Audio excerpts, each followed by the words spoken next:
You can trust something when you understand its incentive, Yeah. right? And that's the same when you interact with people. Yeah. The reason you don't trust someone is because you're like, what are they up to? If we trust blindly everything that comes out of AI, then it would be better not to trust at all. Whereas real trust, deep trust in AI comes from knowing it is limited and knowing it is flawed and knowing how to interact with it. What is the expense for them to realise that actually we have to backtrack and actually go for responsible and safe AI? We've gotten a very exciting guest today. She's from a place that's very important to my heart, Yes. the Emerald Isles. Before we bring in Kate, I want to talk a little bit about this idea of like being completely overwhelmed and exhausted by AI.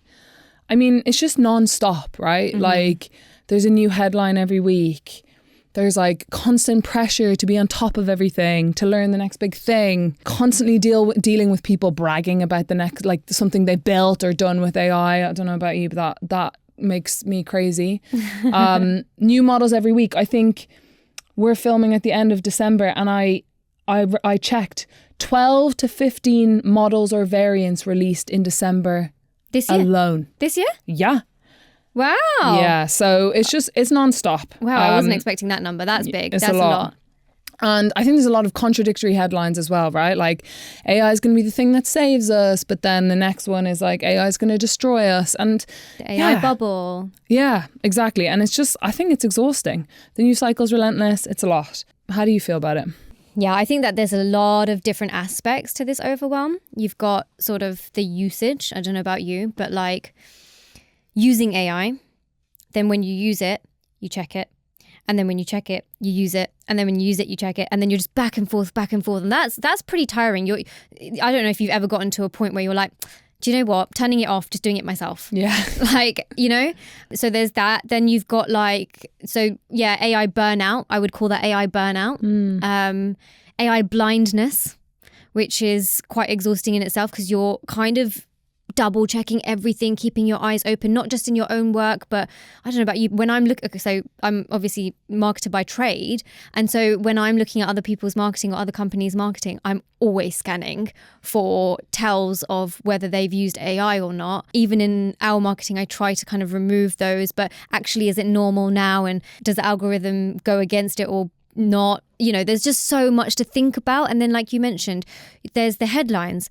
You know, we work in AI, and to read a headline that says the AI bubble is going to pop or there is an AI bubble, it's kind of daunting. Yeah. And it can be quite like shaky. You know, we are very lucky that we're close to people who work in AI, so we understand it and we can rationalize these headlines and we can kind of say, okay, well, actually, this is the reality of the situation. We understand that there are limitations of AI, but we can trust it and we continue to trust it. And we want to build trustworthy AI moving forward and responsible AI. So in that sense, we're lucky. But I can imagine for the vast majority of people out there, these headlines can be, like you said, pretty daunting, quite exhausting to read, and it's just constant. So yeah, I get that. But I guess this is why we're doing these podcasts, right? And these episodes and having these conversations to kind of push that away a little bit. Yeah, I hear that. And I think like, I don't know about you, but I often find myself kind of being like, you know, especially when the pressure is on to do something new and try something new, and everyone's talking about, you know, setting up agents to do this, that and the other, and there's definitely kind of a sense of overwhelm. Sometimes I'm just like, does any of this actually matter? Like, why am I bothering? Like that kind of mindset. And actually, I spoke to someone recently and they said, I'm not using AI a lot. I'm worried about what it's going to do, so I'm just going to check out. So it's actually an Uber driver I had, and he was saying how he just didn't trust it, so he completely checked out, wasn't getting engaged, and was almost scoffing at his mates who were using it for everything. But luckily, today we're gonna bring in someone who's gonna help us understand why really that's not an option, and not only that, but help us understand that we can have some empowerment here, that we can have some influence over where AI is going and how it's evolving, and really give us some tips on how to make AI work for us. Ooh, I can't wait to find out. Our guest today is Kate Minogue.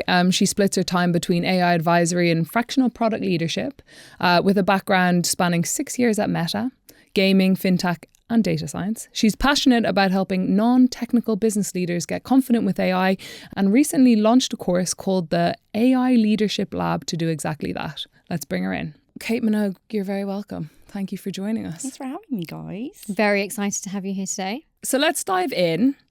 Tell us a bit about your journey. You've spent a long time building tech products, including 6 years at Meta. Yep. What's that been like? Yeah, I've had a bit of a winding road, always with data and customers at the centre of it. So started out in the gambling, gaming industry, then into banking, then 6.5 years in Meta, working with gaming and consumer tech. And then in the last 2 years, I've been self-employed, doing a bit of AI advisory and also helping startups and scale-ups with their products, particularly products that are very AI or data centric, because there obviously can be a little bit of additional complexity when you bring AI into the mix. A little bit. A little bit. Just a small bit. So yeah, it's been great. I think, keeping the customer at the centre of every role is probably the thing that's been most consistent, even though industries have changed, job titles have changed.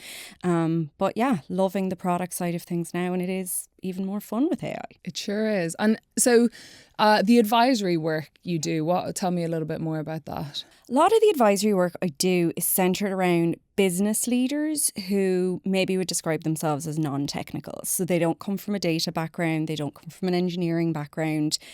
My work in data science, data strategy has always been kind of a bridge role between sales teams, marketing teams, engineering teams. And I found a year or two ago when I was just meeting different people, talking to them, having coffee, and AI would come up. A lot of those people felt overwhelmed. And I would just try to explain it to them in the same plain English that I had always explained to my stakeholders. And I just found there was a real need there, because a lot of the AI work either directs towards IT teams speaking the same language, here's what we're selling, and it's all a lot of jargon, a lot of hype. But that can mean that the business leaders feel a little bit out of it, and they're either being pulled along by FOMO, pulled along by pressure, peer pressure, well, we have to do something. And they just don't feel empowered or in control of what their role is in AI.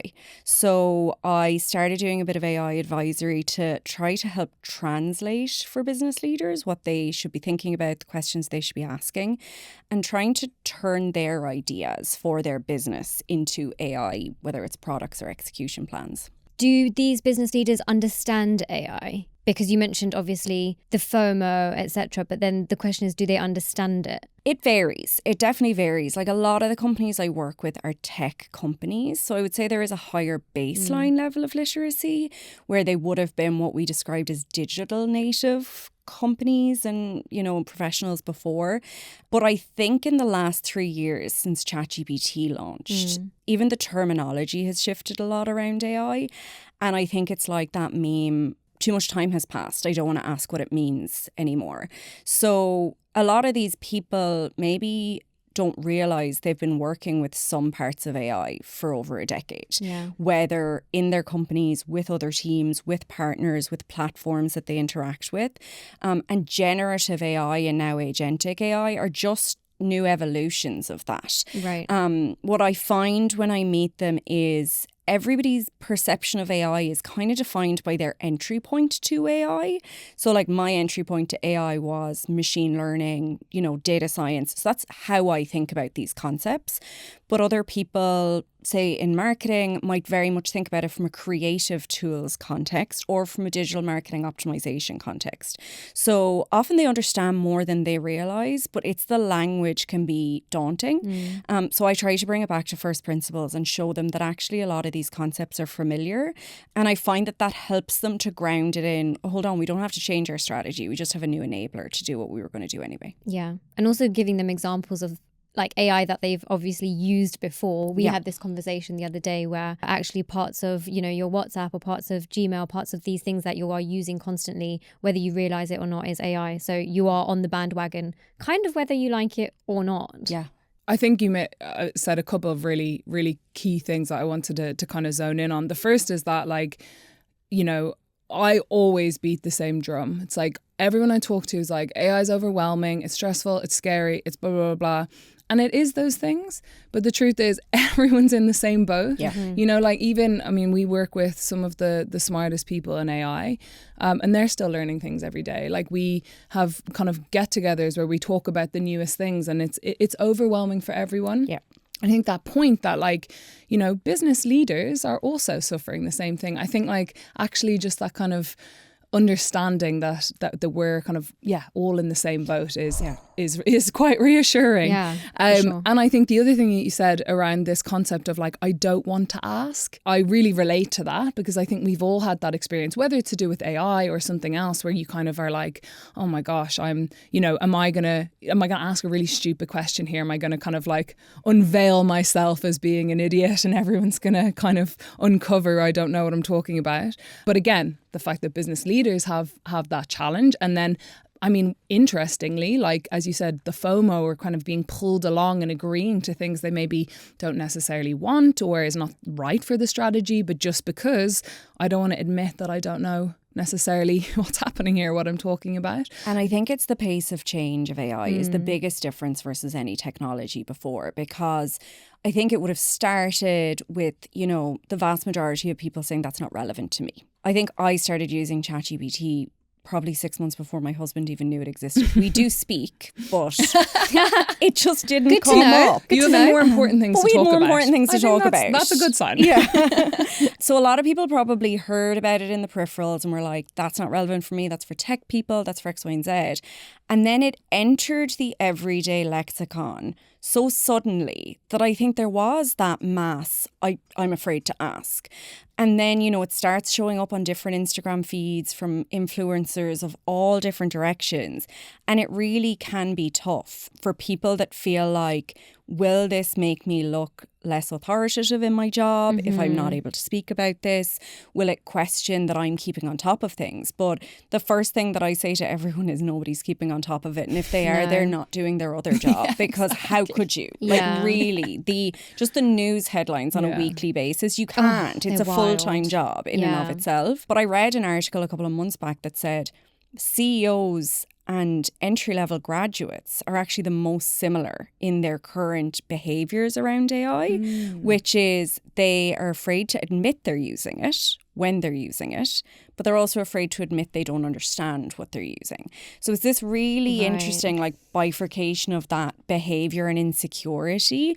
Everyone in the middle has probably moved on a little bit from that, maybe is like, listen, we're chatting to each other, we have teams to talk to. But those two groups seem to have gotten to this point where they're like, I can't say what I don't know, but if I admit that I'm using it, am I cheating? Like, how will that be looked upon? And there's a loneliness to that as well. But what I always try to get people to do, regardless of their role, if you're CEO, if you're a grad, whatever you are, is approach it with curiosity, because you get so much further that way. And the more open you are, particularly as a business leader, saying what you don't know, I think people really warm to that as well, that they're like, oh great, this is a safe space, we can actually talk about it. Because I find people shutting down conversations about AI is very dangerous for responsible AI. Because what you're just doing is pushing it into the shadows, and then the wrong decisions will be made. So it is particularly important to be open about it. And I think leadership have a responsibility to lead that with openness and curiosity and asking a lot of questions and making everything a question and an experiment instead of a certainty. And I think everyone will just get a lot further that way. Yeah. And what do you think should be the approach to I guess, in an organization? Should you signpost, hey, I've used AI for this? Or do you know what I mean? Like, how do you, because I think be more transparent with it. I think there's a part of the transparency, which it was your point, is like, let's be honest about our use here. But I think there's also an element of maybe quality control and understanding, you know, when a tool has been used and how that's impacted the output. I often talk about safe zones because I think when you get into the whole, what is our team or organizational culture, or what is our organizational policy or process around AI, you can set up a lot of rules that actually suppress a lot of progress. And a policy is important. Like, listen, we live in Europe, I live in the EU, we're not getting away from any kind of Yeah. strict kind of legal documents. But I do think the translation of that policy is actually the most important thing, which is, okay, you're not all lawyers. You're not all going to understand the fine print. I feel like a law degree and an engineering degree are almost prerequisites for some AI policies. But what you need to know is there's certain things we don't want you to do with AI. Like they're Right. off limits, and like make that really, really clear. And there's certain things that we almost assume everybody's doing Yeah. with AI, because otherwise your leadership are saying you're wasting time. You're not getting the efficiencies. I talk to friends in a lot of go-to-market roles, sales, customer success, stuff like that. And I'm like, you need to realize now that your leadership's expectations have changed. And when you tell them you're under-resourced, they're going to ask why you haven't saved time with AI. So that has shifted. So I think we're probably almost, in a lot of organizations, not all, past the point of, I did this with AI, and at the point of, I assume you did this with AI. But I think what we need is almost a categorization of, I kind of assume you're doing it with this. Obviously, feel free to do that in a way that's comfortable for you. This middle area is you might not, but maybe tell us what tool you used if you did, so we can Yeah. reverse it. And the third is do not touch with AI, Yeah. either because the risk is too high or it's the company's USP and we want to make sure that we're using, you know, the professionals that we hired, whatever it might be. But I do think if something is very core to your job versus like sending emails, scheduling meetings, then it is not a bad idea for people to know not just that you're using AI for Yeah. it, but also what tool you're And using how. and how. Yeah. I mean, I remember I was going to say reading an article, but of course I didn't read an article. I heard it on a podcast. Same. Yeah. But they were talking about how the best use cases in enterprise actually come from the employees, like playing around and figuring stuff Yeah. out. So you don't I You think don't get it's it unless you share. Exactly. I think it's important to have that I transparency. think it also builds that kind of trust, right? Yeah. Amongst the people in the business. We're basically a marketing lead at Unlikely, and we were going to market with a strategy, and we basically had to place ourselves in the market where we had to talk in this jargony language. Yep. We were speaking to specifically engineers, innovators, product leaders, etc. So we had to really do our research in tone of voice and language, etc. So I reached out to our dev team.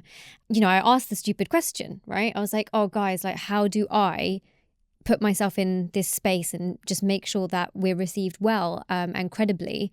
And it was just really nice because our engineering team basically started a new series of meetings every month called Quack Like a Dev. Oh, nice. And what they do is they quack like devs. And I love it because we basically, the sort of non-technological people, we get to go to this space and ask all the silly questions Brilliant. we want to ask, and they just answer with like absolute zero judgment. And I think that should exist in every business, because that is really what builds the trust. And I think if the business leaders see that happening as well, they also might feel a bit more open. Also, the grads that are coming in will see that this is actually a safe space, etc. So I don't know, I just wanted to share that moment because shout out to Seth who did that for us, which was really, really good. It's really important because it's not just at an industry level. In companies, teams are speaking different languages. Oh, and that 100%. can cause a lot of problems with 100%. strategies and implementation and things like that. And I think that's the basis of really why people are feeling overwhelmed and stressed. It's like, to your point, like there's a whole new vernacular now that didn't exist, or I mean it existed but was not, you know, It was super commonplace. niche, yeah. A few years ago. And now all of a sudden you're supposed to like have understanding of like agentic and generative and you know, like LLMs and all of this kind of stuff. It is overwhelming. I'm keen. I you mentioned the curious kind of mindset. I'd love to dig into that a little bit more. But before we do that, I wanted to talk a little bit about, you know, you've been responsible for building products at Meta, one of the kind of biggest tech companies, and then obviously with working with lots of startups and various other companies throughout your career. Like, help us understand a little bit more about how that process happens. Like, who's actually making the decisions about what gets developed, like why things get developed, and, you know, does it matter who's in those rooms? Which, you know, I think is a pertinent question, particularly at the moment. Yeah, no, 100%. I think listen, like I said, I've worked in startups, I've worked in big tech, and I've worked in non-tech companies that have tech products, so like banking and things like that. And product lifecycle, product development process is different in all of them. When you get to a company like Meta, you have an army of touch points of who's involved in every product decision. When you're in a startup, you're designing from scratch. What are we building? And I think in those scenarios, you have different things that may or may not be called product teams, but there will be a product owner somewhere, whether they're called that or not. I think that it's important for customers, whether they're enterprise customers or consumers, to know that they do have an influence over how products are built, but maybe not in the ways that they think they have an influence. So I think we discussed this before, but one of my favorite examples is there's this ongoing meme for potentially 10 years now on Instagram where I Instagram love meme culture, just FYI. it's the only language I actually speak.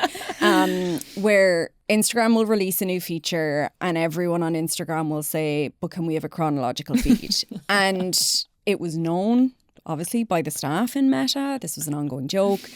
And yet they don't build a chronological feed. So I think people potentially overestimate the power of shouting about something on social media and underestimate all the other ways they might be able to influence products. What I always say to people is the best way to influence products is either with your feet or your money. So if you use it and you're irritated and frustrated, but you continue to use and pay for it, you are not influencing it. And I think that because everybody is of the attitude that like, well, I can't change it, then they don't try.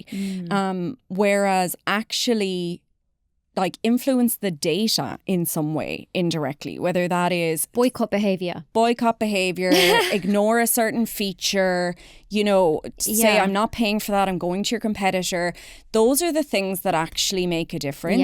Yes, social media commentary is probably synthesized by somebody into the product roadmap.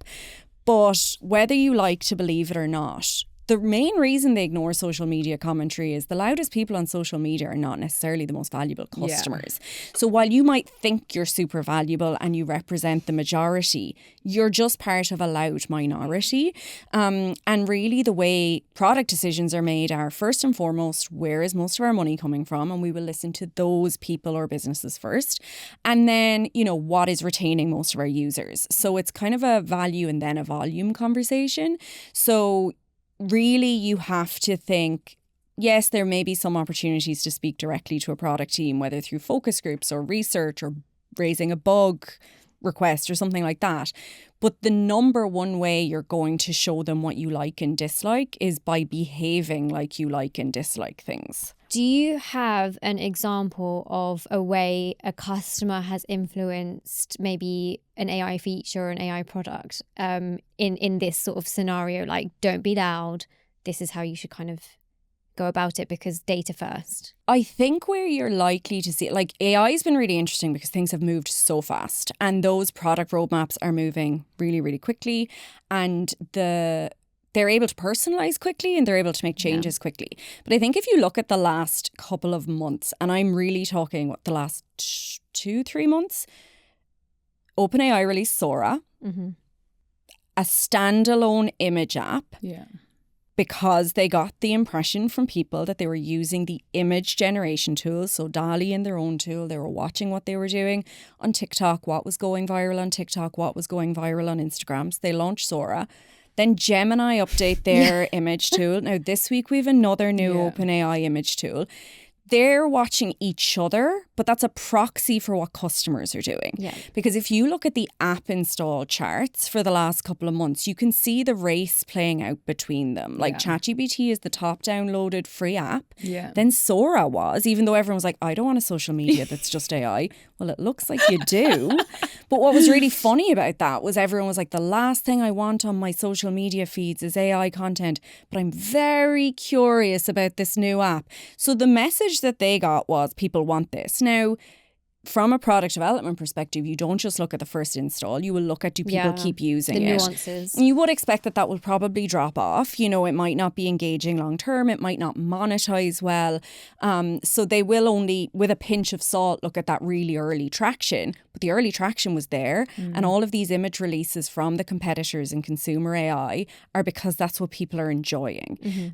I saw Fiji Simo posted today about the most recent release from OpenAI, and she has like a picture of herself as a Christmas decoration and a picture of herself as something else. And We used AI in our Christmas card as well. Yeah. So that's consumer data Yeah. informing product decisions at scale. Yeah.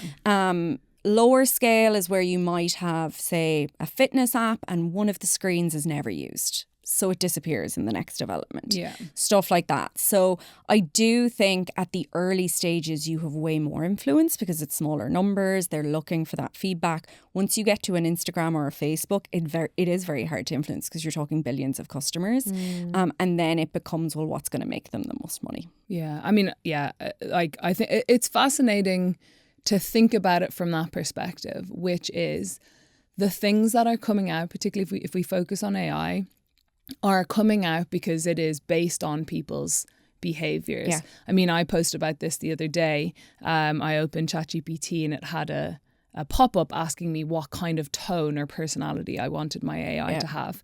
And I think that's interesting for many reasons, but, you know, I think we've all heard this conversation around AI being too agreeable and the influence on kind of people's psychological mental health. And mental health and addiction and all of these kinds of things. So I think, it's just fascinating to understand that, and that it's like that, you know, it is being influenced by our behaviors and by our interaction. And I guess I'd love to get your thoughts, you know, particularly on AI, like how we do this from an AI perspective. And I think for the key reason that I think so many people are overwhelmed and scared or not interested and kind of like want to avoid AI. And so they do avoid AI. But what happens then is they are then not part of the conversation and they're not represented. And, you know, you might be one of, I don't know how many people are using AI, but billions, right? But like if everyone or lots of people like you are doing that, then you lose the chance to vote with your feet and have a say and have influence. Do you think then that makes it potentially easier to trust? I think it is so important that people from every group are represented in the building of AI, whether that is as the engineers, we would love to see more diverse engineering teams, or just at the various different touch points of the building process. And that might be at the customer level in terms of giving feedback. This is something that I look into quite a bit because women in particular obviously have always been the minority when it comes to tech, and we're seeing the same patterns repeat now when it comes to AI. And I'm not going to say as a result, but let's just say somewhat correlated. There are a lot of, AI outputs and AI products that are unhospitable to women. So if you just follow that thread, you have a situation where, deep fakes that are being used for real digital harm is primarily against women. You have, 13-year-olds using apps to nudify classmates, and that disproportionately negatively impacts women. Now, I will say in a lot of cases, the first version of those products is not built with something malicious in mind, but they maybe don't consider how will it be used when it goes into mass usage. And if you have a very homogeneous group building it, they will have blind spots about the good, the bad and the ugly of how the product will be used. We know, and now it's finally being addressed, that data, if it's biased, means the AI is also biased. There was a lot of examples this year about, LLMs giving advice on salary negotiations. And if you just changed your gender, it gave you a higher salary recommendation for a man, even if the CV was the same. And that's because the data that's in the model is biased. Again, if the team building it are homogeneous, they may not spot that or see it as an issue. But if the customers are all men using it, you'll never spot it because they will not have seen that example. We had similar when we tried to generate pictures, generate a picture of a leader, generate a picture of a CEO. They were men. And then actually more sinister, when we tried to generate pictures of women, their clothes got quite promiscuous. Women of colour even more so, because they bring all of these negative stereotypes in. Those examples will not be spotted in development, which is when the product is being built. And so it's only seen when it's being used. So when customers actually start to use it, which means that if the two groups don't represent each other, those that were in the room when we built the product or the AI, those that were actually the end users of the product or the AI, then we can have really unpredictable and untrustworthy outputs. So there's two reasons we want diversity. One is less blind spots. And two is you actually just solve problems better when you have a diverse group because they're more innovative, they're more creative, they think about things in different ways. And when I say diversity, I mean all kinds of diversity. But unfortunately, the gender diversity has become very visible, both in the AI teams, but also in the AI outputs and the AI usage. And those three things are related. Correlated for sure. Yeah. So we want people using because then we spot the errors, we fix the errors. We want people using, then maybe we are less likely to get the errors. And we also then want them understanding the tech so much that they want to build it as well. And then we get it on the benefit on both sides. And I think what happens is when women see products that they don't feel like the output represents them or is positive for them, they don't trust it. We want to inverse that trend. We want the output to be just as trustworthy for men and women, for all groups, all ages, all ethnicities, so that everybody trusts AI to the same extent and has an equal experience with it. You talked about kind of marginalised or minority groups using AI to kind of influence how it evolves. Like, what does that look like? What kind of use can actually have that influence? Again, we sometimes, this is back to the whole data sharing positive negative thing. I'm going to use ChatGPT as an example because I think it's probably the most prevalently used tool. When you use ChatGPT, depending on the plan you're on, you can say, improve the models, improve all of the models with my data. And if you leave that on, what it means is the questions you ask, the responses you give, the thumbs up, thumbs down you give to its answers, then trickles into the development of the AI and improving the AI. If you imagine a reality where only white men talk to AI, it will start to develop patterns around the way they speak, the way they ask questions, the language they use, the pictures they request, the things they ask for. The more diverse the group, the more it starts to blend out over different people. So again, high volume if you want to influence it, but that's how you influence it. On another example, there were amazing people, I don't know if their name, but I'll try to get it for you if you want it for the show notes. At Web Summit, we're talking about how women in Africa are coming together to develop their own AI because they're like, Black women are never going to be represented in these models. So do you know what? We have to build it on just the data of Black women.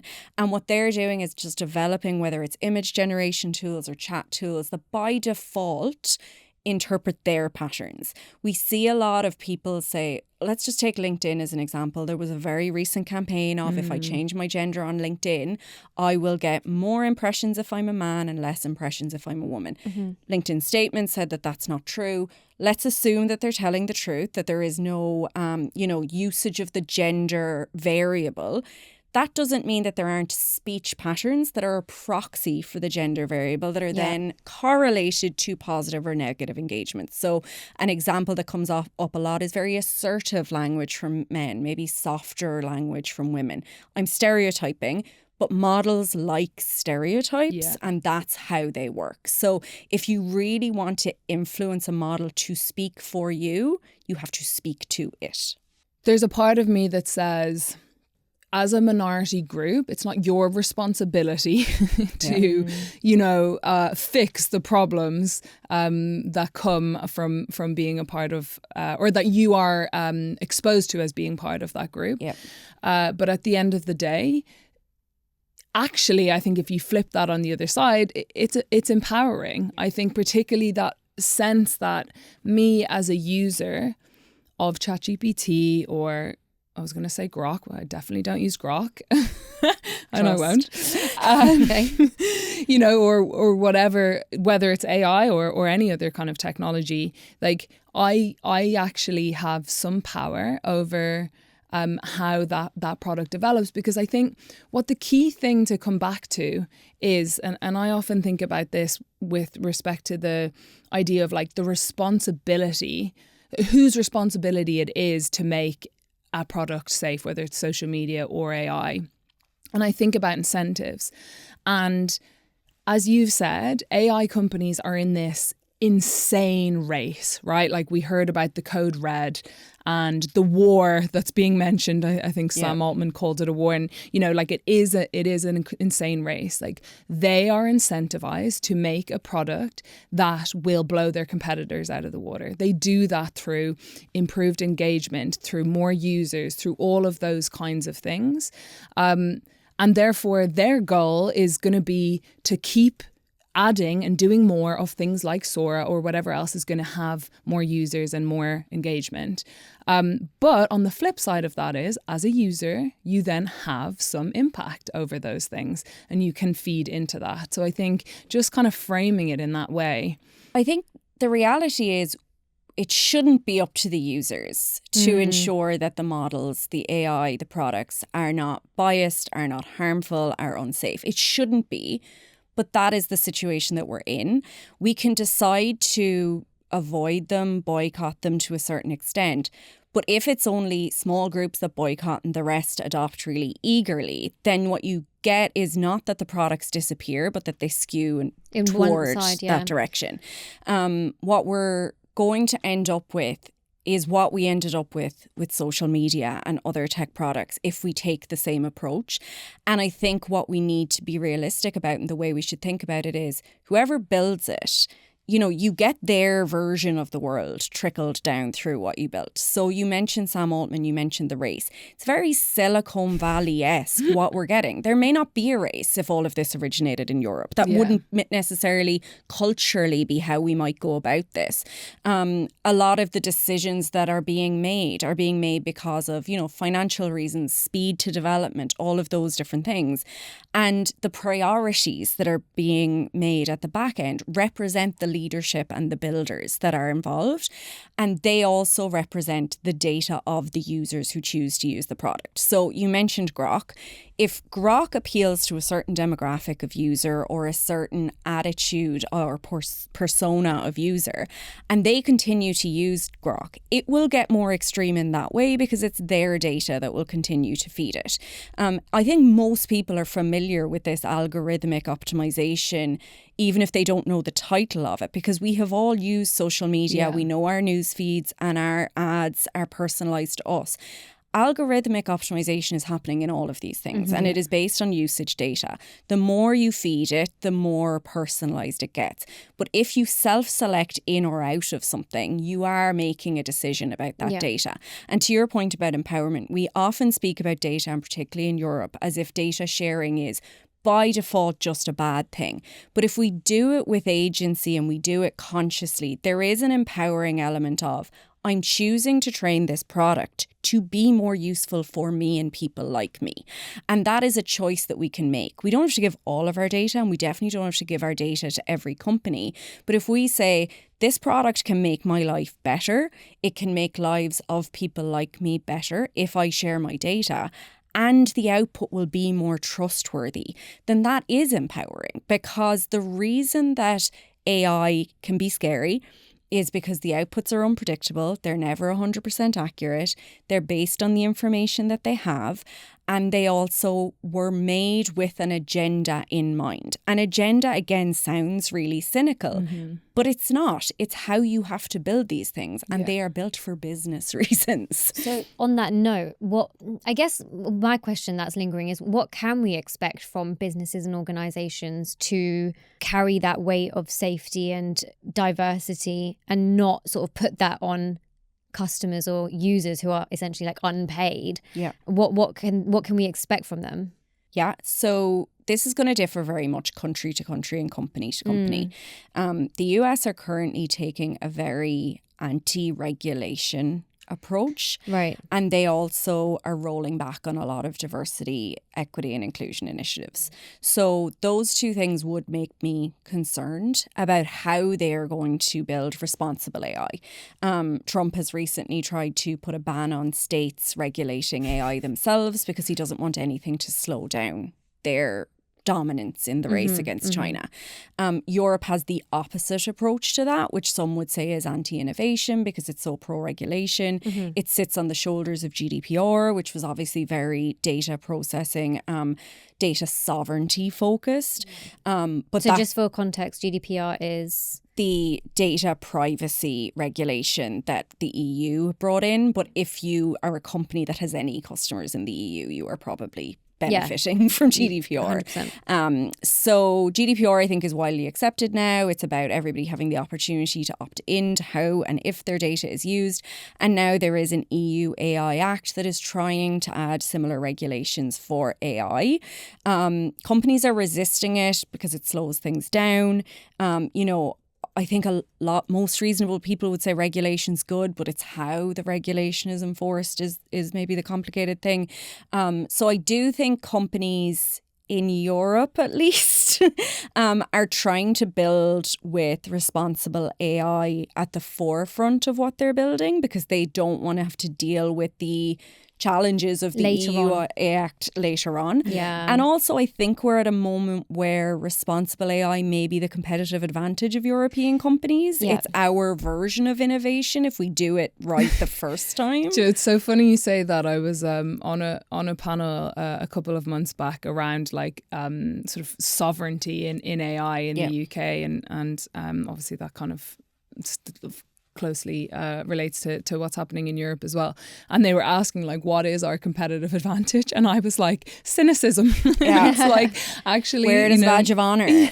Exactly. But I think if I come back to the consumer product example, safety by design is a good customer strategy. Yeah. And it is a good resilient business strategy because while these Wild West products might be appealing early on, very quickly you start to see very sad headlines and very concerning trends, and you have to reverse something because you put something dangerous out into the world.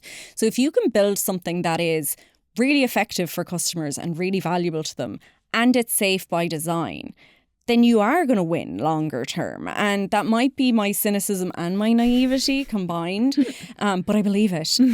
But I do think that companies... So I sometimes say that my only hope for the future is that all of these selfish tech billionaires will realize that they need people to have money so that they can spend it on their products. And so they will ultimately make the right decision for the wrong reasons. So I don't think it's the right source of optimism. But listen, got to have something. We've got to have optimism somewhere. Yeah. Yeah. I Silver think linings. Silver linings. Ultimately, companies will make good decisions either because they're forced to by regulation, because they see the benefit to customer trust, or else because ultimately the long-term profitability is on the side of responsible business. So I do think if I go back 6 years, I was writing articles about bias in data science and people were looking at me like I was insane and they were like, forget it about it. It doesn't matter. It's not fixable. Data's not biased. I hate Moneyball for that quote. But now there are whole businesses whose job is to fix biased data to make AI better. Yeah. These things do ultimately land in the mainstream. And I do think companies will take some responsibility, but I think the general population needs to realise they will always have to take a little bit of responsibility. I think that safety in AI and building AI is definitely a non-negotiable. Yeah. And I also sort of see it as so we painted these kind of two groups of people who are building AI. There's one group who are consciously thinking about responsible and safe AI, and the other group who might be running a little bit too fast. It's almost like they're going to, like you mentioned, they're going to have to come back and fix the issues that they sort of skipped over to begin with. Yep. What is the expense of that going to look like for them to realize that actually we have to backtrack and actually go for responsible and safe AI? There's a thought leader, Max Tegmark, well worth reading his stuff, following him.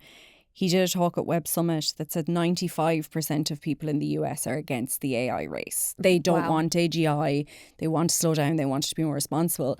And the really upsetting sentence he said is, there are more regulations about sandwiches in America than AI, because there are any.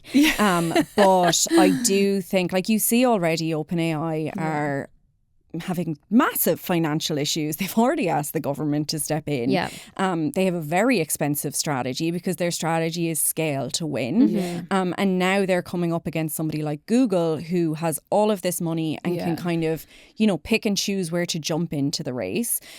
So I do think that when we look at what we have, we can go, okay, what are smarter ways? Like it was like when DeepSeek launched out of China, you were like, oh, they did that way cheaper, because they waited. I don't think AI, you know, they all want to be first, but there's going to be a lot of winners in a lot of industries that waited to be second because they were able to wait and see what should we do right instead of do quickly. I wanted to pull it back a little bit because you sort of mentioned the scary headlines, right? And I think we've said a few times, and we talk again and again about how there are a lot of people who do have fear and do have mistrust of AI. And I guess I wanted to kind of dig into how much of that is warranted then. We've just talked about all of this scary and bigger, better, faster in the race, and, you know, not having safety or our best interests in mind. How much of that fear and mistrust is warranted, and how much of it is just kind of not understanding maybe the tech and how it works and how to engage with it, but also the ecosystem that it exists within. Whenever somebody tells me they're afraid of AI, I ask them specifically, what's your fear? And this came up only last week, and the person said, I don't know how to know what's real. And I said, you should absolutely be afraid of that. And they were like, are you not here to comfort me? And I'm like, that is a real problem right now. And that is exactly what people need to be cautious of. And I think we talk about fear as if it's all a bad thing. But I think, you know, our fear response is there for survival. Yeah. There's good fear. I think two of the things, if we talk about the consumer example, because that's general population, that's the big groups, misinformation and not being able to identify what's real and what's fake is a real fear, and something people need to realize they are dealing with, whether they directly engage with AI or indirectly engage with AI. So your fear is not going to help you to avoid this. I was scrolling the other day and I saw this gorgeous video of dogs picking their owners in an adoption cell. I saw that too. When I heard it was AI, my heart broke into a million pieces. And I'm going to just pretend it wasn't AI. And that's fine. That. My life is better for it. You don't get to avoid the output of AI anymore. So I think that is the first piece of information, is if you never open the ChatGPT app, the Gemini app, the Sora app, you are still interacting with AI on a daily basis. So to survive that fear, you have to address that. The second fear that I don't think people maybe are as conscious of, but I think awareness is really important, is around the manipulation side of things. When we talk about, you know, conversational AI, we get into a situation where we can very quickly personify the machine, and all of us, most of us would like to act like we are not easy to manipulate, we are not easy to kind of influence, but that's not true. And I know I keep bringing up social media, but I do it because I think it's the best example we have to compare human behaviour, non-technical human behaviour, to technology. And the human tech interaction on social media showed us how easy all of us are to manipulate, whether it is through ads, whether it is through personalized content. We've seen kind of radical extremism online because of algorithm content.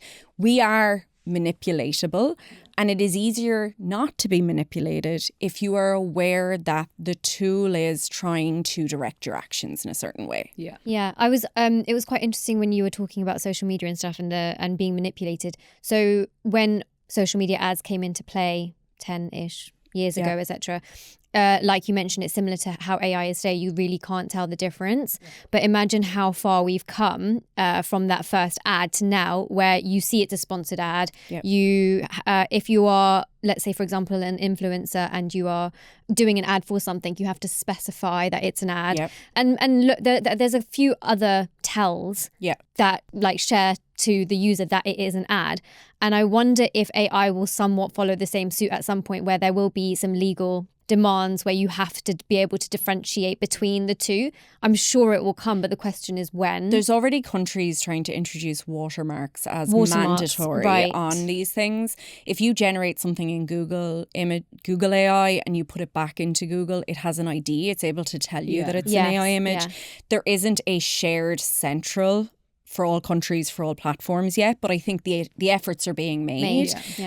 So I do think, and Ailish, this is something you and I spoke about before, if I look at Netflix's algorithm and the recommender engine that's there, like all of us interact with social media, all of us interact with recommender engines on a daily basis. When I look at what Netflix tells me I might like, the technology is the same as when TikTok tells me what I would like, but their objective is different. The objective on Netflix is, I want her to have a positive experience so she doesn't cancel her subscription. They found out that binging is not necessarily a positive experience because people have a binge hangover and then they cancel their subscription. So while that was their early recommender engine, they'd change it. Whereas on TikTok, it is how many ads have you seen? So it is long scrolling windows. Same technology, different trade-off.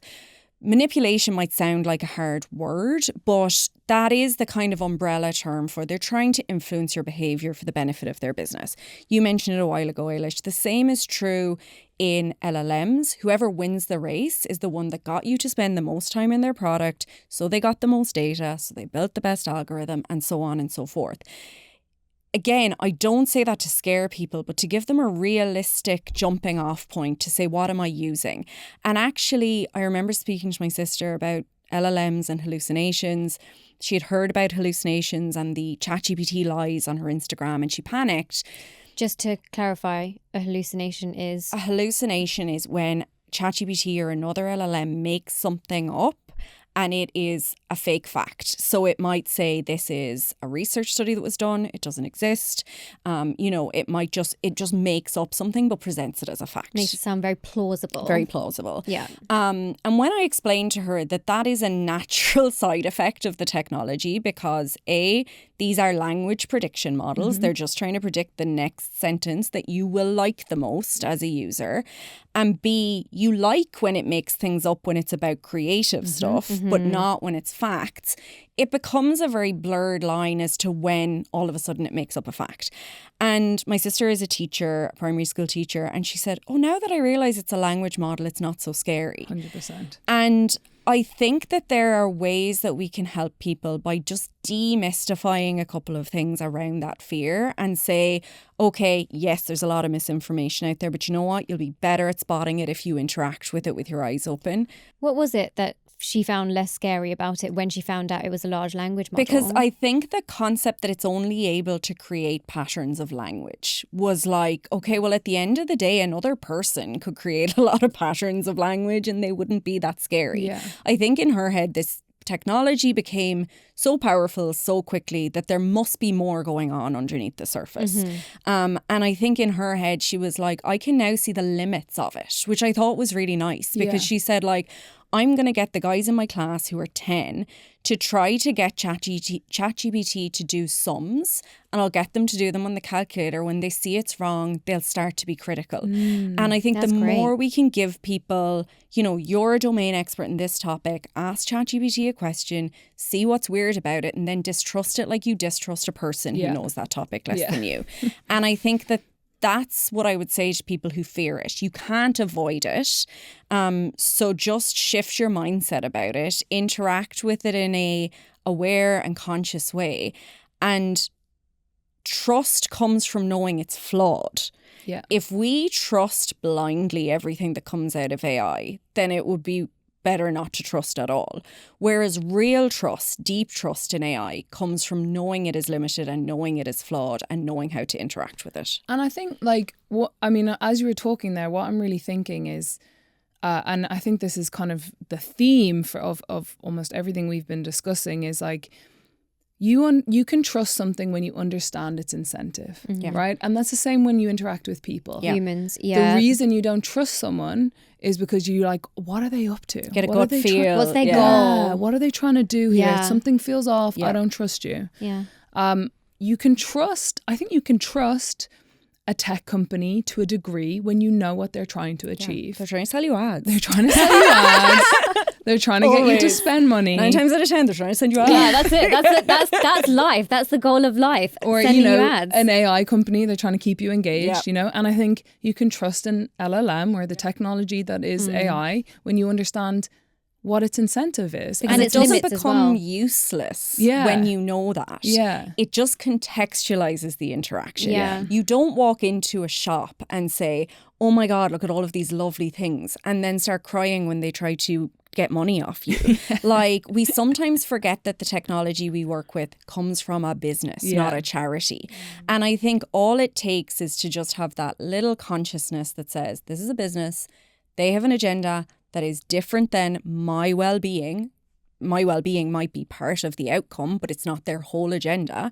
So I will interact with them knowing that. And like you said, we might be slightly less cynical when we interact with all people in the world. Yeah. They're not all trying to sell us ads.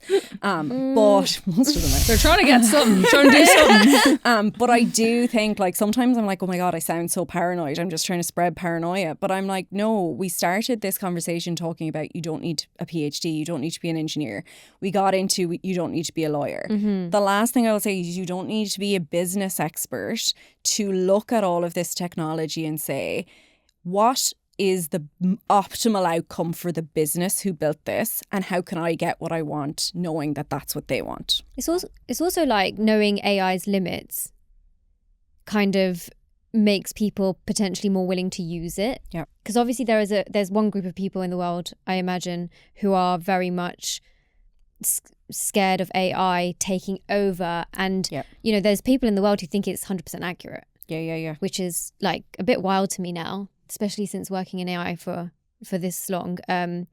You know, we know, us three people know, we know that it's not accurate, it makes mistakes, but there is a way of trusting it, and the way to trust it is to learn the mistakes that it can make, so you can just literally be more aware of it and be a part of that sort of story. Yeah. And learn them in your own words. Learn them in a way that makes sense to you. I said it already, I always get people to pick a subject they're an expert on and ask questions to, like, I've asked AI about me to see, okay, what did it data say? is. So it was really good because I'm very, as I said, prolific yapper. I'm online. It was very accurate up until the point where it hallucinated a website for me. So it came up with a website. I didn't ask it to create one. Wow. It created one. I said, that's wrong. It came back and gave me a different person of my name's LinkedIn profile. So it was a really useful exercise to see if I automated this in a process, nobody would spot that 95% of that content was accurate. But the little action, which would be click the website, is where it fell apart. You know, if I get my mother to go on it, I'm like, ask it about something you will indisputably be able to critique it on. And that's how people learn, because then they start to think about, whether they call it this or not, the data that went in. When we all see the headlines about Reddit being the main source of information that goes into ChatGPT, people very quickly go, but I wouldn't trust Reddit with anything. And you're like, okay, cool. So follow that thread. We don't have to talk about data. I love talking about data.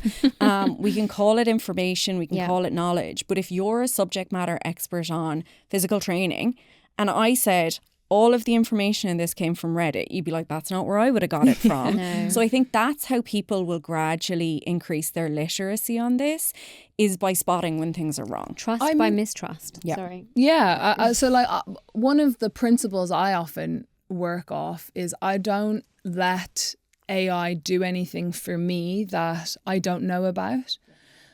Because how can I spot if there's anything wrong with this? Do you not fact check? Do you if you do that, would you like just naturally fact check it? So yes, but I guess like the principle is like, I'm not going to say, write me, I mean, why would I do this? But like, write me a history on, write me an essay on, World War I, because I wouldn't be able to say whether it's right or wrong. But what I will say is, here are my, here's something I do know about. Yeah. Like, help me with X, Y, and Z task.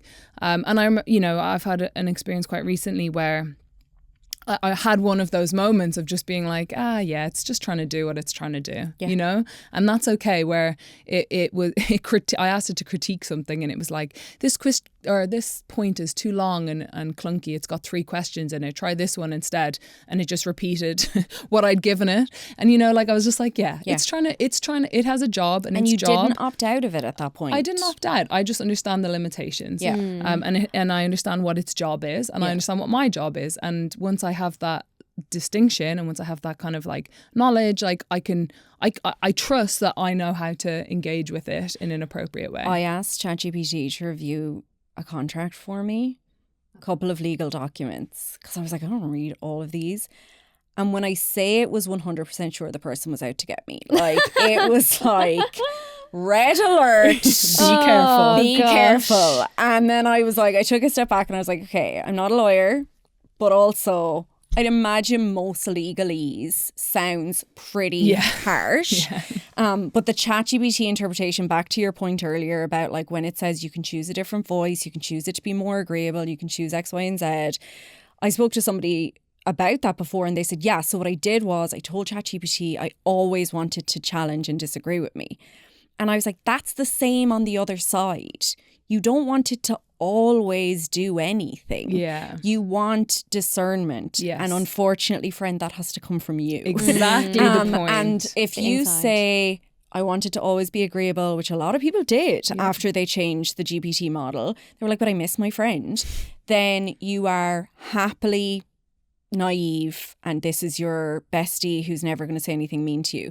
But if you do the opposite of that, you're just being beaten up without any real substance. There's no need. So when I looked at that, I was like, wow, you would be so paranoid if you were like, do you think this legal document's fair? And ChatGPT is like, this person has it in for you and you are never going to be able to work again. And your life is over. I'm like, wow, how did this happen? And then you take a step back and you're like, no, this is fine. This is probably actually fine. This is just like literally a boilerplate. I've seen it, legal document. Yeah. And so how do we bring that kind of to your point, like you don't want it to agree with you on everything, but you also don't want it to be like whipping. I don't know. You're never getting a job again. Flogging a dead horse or whatever every time either. How do we bring the discernment? That's a great question. I think it is exactly like you said. When people ask me for prompt engineering tips, which I'm like, I feel like we're past that, but okay. The 2 things that I always say, one is, do you know what data or information it uses? And if the answer is no, that's information in and of itself. Like the fact that you have no idea where it got its information. So that's the first thing. If you're like, I've no idea, then maybe you should direct it a little bit. If you know exactly where the information came from, because it's a smaller language model, then you don't need to. The second is, do you trust yourself to critique the output? Exactly the rule you follow, which is like, if I don't back myself to spot an error, then I need to put more controls in how I use it. I either need to, do a longer, more detailed prompt. I need to give it more instruction, or I need to ask a lot more questions after the fact. And one thing I will say is, don't ask it why it gave you an answer, because it lies. And it can't see its documentation. But do kind of try to kick the tires on it. So like questions I ask a lot are like, what am I missing? So that even if it has given you a really positive answer, it gives you more context.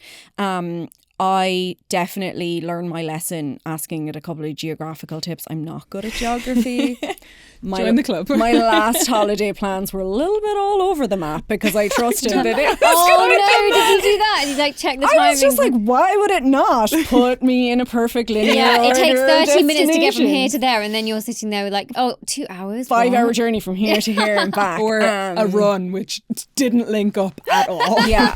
So back to the point about my sister, it's a language model. Yes. If you're asking it for anything scientific, measures, arithmetic, it doesn't have that in it unless it can reference a document online.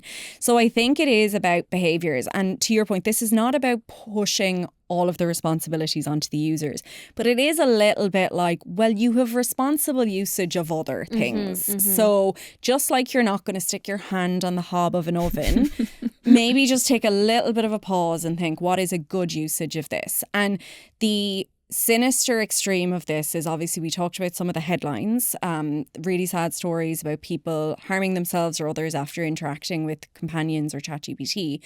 And in a recent lawsuit, ChatGPT's response, or their legal team's response, was this was misuse of our product. And I think we're going to hear a lot of the that onus label. on the consumer. The legal onus, from their side, the lawsuit's not finished, is that that person misused our product. And I think that we, rightly or wrongly, fairly or otherwise, need to assume that that's the state of regulation we're at, unfortunately. Yeah, that is unfortunate. So I can go into ChatGPT and I can ask it to plan my holiday. I can ask it to review a legal document. There is no liability in the tool for how I use it. If I, spent an extra 5 hours traveling and I want my money back, ChatGPT is not the person I can ask.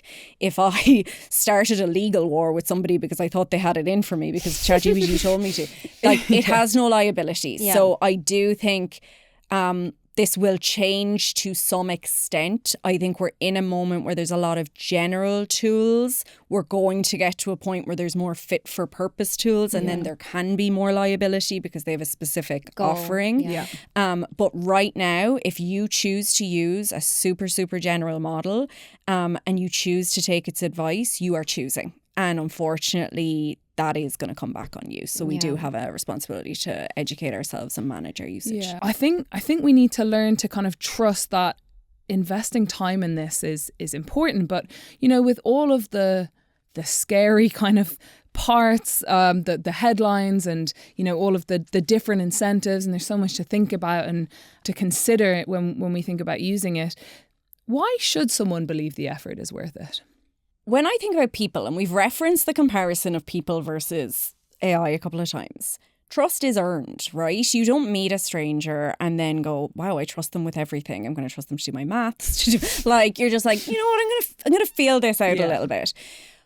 We are at the point AI is not going anywhere. 3 years ago, when ChatGPT launched general access, you might have thought this could be a flash in the pan. My friends, that moment has passed. It's not going anywhere. My friend is an accountant. She said, what AI tools should I be using? And I was like, they're in your tools. They're in there. It's everywhere. So it might not be the most motivating sentence, but it's unavoidable now. So if you want to trust it, you need to understand it. You have to spend a certain amount of time. You don't have to become an expert, but you have to consider, where does this fit into my life and how do I make sure that that is a positive addition to my life? And because it's going to be everywhere, that is going to be you at the center of making sure you understand the different things. And I think it is going to be worth the effort because, we think about the older people who are still picking up fake news on social media and going, oh, lol, we are those people now. It is dropping through the generations. It's oh my God, those dogs. Yeah. But I do think it's everywhere. So it's going to be worth the effort to just scratch the surface and say, what do I need to understand to interact with this well? And that's the whole question. There isn't a push for people to build their own AI. There isn't a, you have to use this tool or that tool. It's very much within your gift to decide, how proactively you interact with AI. But unfortunately, it isn't in your gift to say, I will avoid it altogether. No. So I think it's like, well, what do you want it to do for you? And then just understand it enough to do that well. We're going to wrap up now, but just before we do, we have a question from the audience that I'd love you to kind of give us your thoughts on. So the question is, how will AI change what people expect from leaders and the kind of skills we'll need in the future? I think AI brings with it a lot of ambiguity. And people want transparency from their leaders. I think leaders think that their teams want AI expertise from them. They don't. They want transparency and they want psychological safety. One of the biggest challenges I see from business leaders in navigating AI is they assume too much and ask too little. They assume people are resisting AI because they're afraid it's going to take their job. and they don't dig any deeper into what's going on, which might be fear. I don't know how to use it. There might be a lot of other fears going on. So I think what people need and want from leadership is transparency and is conversation. They need the leadership to say, things might change in the next 6 months. Things are changing quickly, but I'll be open about as much as I know when we're going through it, and we'll be going through it together. One of my favorite examples of a CEO memo was, I think, is it Boxer? And the CEO said, whatever you get back in time from AI usage, you can use on passion projects. So kill what you eat. And to me, that was the best example of this AI is for you, not to you. That's what people want. They want to be part of the conversation. And I think the expectations of the workforce have shifted for a lot of reasons over the last couple of years. But I think transparency and helping people navigate ambiguity are going to be the biggest things. Yeah, I love that. I think it's important. It's so difficult to understand how this is going to unfold and impact things. But I think ultimately, like, it comes back to we're humans, we're people, we care about, what's important in leadership now is still going to be important regardless of what other tools we have. And yeah, I think that really sums it up. This has been amazing. If people want to find out more about you and your work, where can we all find you? Very active on LinkedIn, also have a website, so it's Kate-Minogue for either. And that will all be in the show notes. Awesome. What a great chat. I loved it. Oh my gosh, she's hilarious. I feel very proud that as a fellow Irish woman. Yeah, I bet you do. I wonder if we got any Irish jokes slip into that episode. No, but I do think that someone will say something about not being able to understand or needing interpretations, translations, what ridiculousness. Subtitles, yeah, we'll make sure there's subtitles at the bottom of this episode specifically. Speaking of, what did you enjoy? Oh, all of it. I think Kate's so knowledgeable. She's obviously done so much in the space and is currently doing so much at the moment. I think this idea of understanding incentives in anything, if you want to trust it, understand what the incentive is, because now you know what they're trying to achieve. You can kind of contextualize that with what you're trying to achieve, and that helps you decide when and how to use it. And it helps you to decide, just to really understand what you're getting yourself into and kind of like what you get out of it. So I really love that. And I think I really enjoyed kind of digging into this idea that we're already like you can't really escape AI, and I don't think that needs to be a negative thing. I don't think that is something that we need to fear. I think the point is, how do I kind of equip myself to get the most out of this and trust that like I can actually use this in a positive way? And she gave so many examples of that. So many tricks, and tips. Which I really loved. What about you? What was your best bits? Oh, I think one of the standout moments, I really enjoyed the, again, incentives, specifically when she spoke to the example of Netflix and TikTok and how they use the same mechanics and the same similar algorithms or whatever they're trying to achieve, but they have different goals. And so we have to understand as users how to interact with those platforms very differently. And I also think that, one big takeaway from this session is how much empowerment a user actually can have when influencing a product or using a product to their benefit, etc. It doesn't have to be this scary world where big tech and all these companies are trying to engulf you in this space of AI. You can have control. You can take that control into your own hands and use it in a way which is safe for you, which is useful for you, which is beneficial for you, without kind of losing yourself into this very scary realm of AI. And not only that, you can have influence over where it's going, right? And to that point, don't just let the ones who aren't scared influence the development and the evolution of something that is going to be really impactful. I thought it was she talked about when a couple of times about what happened when kind of ChatGPT first arrived and when she first heard about it. I was curious if you can remember when ChatGPT first came out, or when you first heard about it, and what was happening. What was your reaction? I actually remember I was so gassed. I was so happy when it came out. I was like, oh my gosh, this is the tool that I've been waiting for my whole life. Stop. Yeah, because Wow. my brain is always so full, and I've really struggled to like organize it. Really, it's like literally, it's like a bunch of data points in my head, words, numbers, opinions, this, that, like just everything. And it just felt so nice to be able to take that and put it into a system and have that system kind of say it back to me, but slightly more organized. That's initially how I used it. But did you know that when you first heard about ChatGPT, when it first arrived on the scene, you knew you were going to be able to kind of use it in that way? Yeah, I think that was my first use case. Okay, fair. My first use case was to organize myself with using it, and my second use case was to use it for work and sort of start organizing my work. And kind of, I guess similarly to what you said, I try not to now, and before then as well. Like, I would never outsource my work and ask it like questions. I would always just give it information and ask it to reformat it and give it back to me. I used it in that capacity massively. I do remember that my boss wasn't happy that we were using AI at work. I think that's when it came out in like 22. She wasn't overly happy with us using it. Obviously, there was a massive amount of skepticism, but I loved it. I had a great time with it. And then because I used it, I started to learn its limitations, and I started to really understand, oh, actually, it can't do this for me, it can't do that. And it just got me super intrigued as to what can this piece of tech and functionality do for me personally, but also just for everyone in the world. Yeah, I mean, fair play. When it came out, I remember a developer I was working with was showing me how he was using it to help him debug code.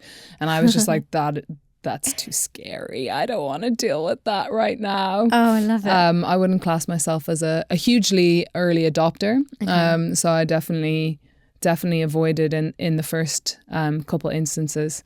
So yeah, it's just interesting to see everyone's response. And I think kind of have an understanding that everyone is first exposed at different times. And in different ways. And in different ways. That has been such an amazing conversation. I really, really enjoyed it. And I'm looking forward to speaking more about AI and trust in the next episode. Join us for the next episode. We'll dig into more meaty AI topics. This is Trust Issues.